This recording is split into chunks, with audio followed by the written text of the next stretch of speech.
Good morning. Got a good story for you today, as usual. This one is called Piggybook by Anthony Brown. And it was given to me a long time ago by a good friend when I was in college, actually. He was a professor at my college. And it's just a great story. Piggybook. Now, Mr. Pigott lived with his two sons, Simon and Patrick, in a nice house with a nice garden and a nice car in the nice garage. Inside the house was his wife.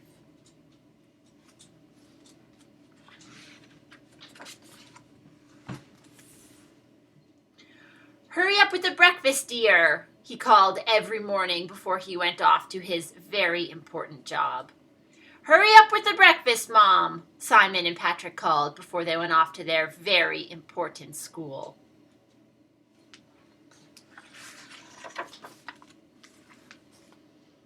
After they left the house, Mrs. Pigott washed all the breakfast things, made all the beds, vacuumed all the carpets, and then went to work.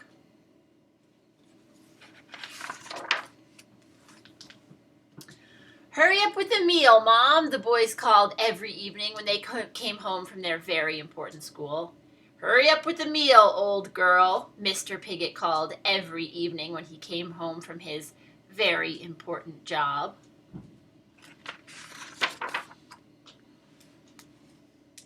As soon as they had eaten, Mrs. Pigott washed the dishes, washed the clothes, did the ironing, and then cooked some more. And look what they did while she was doing all that. Does that seem fair? What do you think? Does that seem fair? I think so. One evening when the boys got home from school, there was no one there to greet them.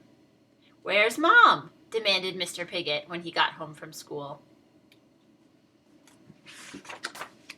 She was nowhere to be found. On the mantelpiece was an envelope. Mr. Pigott opened it. Inside was a piece of paper. "You are pigs." Now, look at his hand, right? Is that a human hand? See what's happened to Mr. Pigott. Oh. "But what shall we do?" said Mr. Pigott. "They had to make their own meal. It took hours, and it was horrible. The next morning, they had to make their own breakfast. It took hours, and it was horrible." The next day, and the next night, and the day after that, Mrs. Pigott was still not there. Mr. Pigott, Simon, and Patrick tried to take care of themselves. They never washed the dishes. They never washed their clothes. Soon the house was like a pigsty. "When is Mom coming home?" the boys squealed after another horrible meal. "How should I know?" Mr. Pigott grunted. They all became more and more grumpy. One night, there was nothing in the house for them to cook. "We'll just have to root around and find some scraps," snorted Mr. Pigott. And just then, Mrs. Pigott walked in.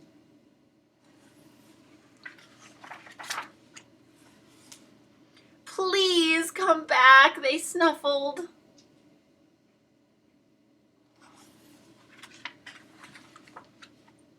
So Mrs. Pigott stayed. Mr. Pigott washed the dishes. Patrick and Simon made the beds. Mr. Pigott did the ironing. And they all helped with the cooking. Sometimes they even sort of liked it. Mom was happy too. She fixed the car. And I don't know if you noticed, but now that you kind of know what this story is like, if you go back, right, to this one of the first pages when she's doing all the work, notice, look at him, and then look at his shadow. See? His shadow is a pig. And then as the story progresses, you'll see more and more things in each picture are actually pigs. Not in this picture, but let's see. Well, here maybe not so much, but you do see there's the piggy bank. But then, as soon as she leaves, you'll start to notice if you look. I wish that you could kind of see in person, but look, like even the the outlets are looking like pigs. The doorknob is a pig, right? His little kind of flower there in his lapel is a pig. And it just gets it goes more and more. The wallpaper is flowers. And then in the next page, it's really hard for you guys to see, but it's actually little piggy faces. And even the people in the picture are pigs as well. And look, the vase, I mean, there's just so many little bits. This one is one of my favorites. If you look at this one, look at the moon. See? And the clock face. It's a pig. Even the salt and pepper shakers are pigs. I think that's super clever. All right. I hope you enjoyed it. Have a good day, and I'll see you tomorrow. Bye-bye.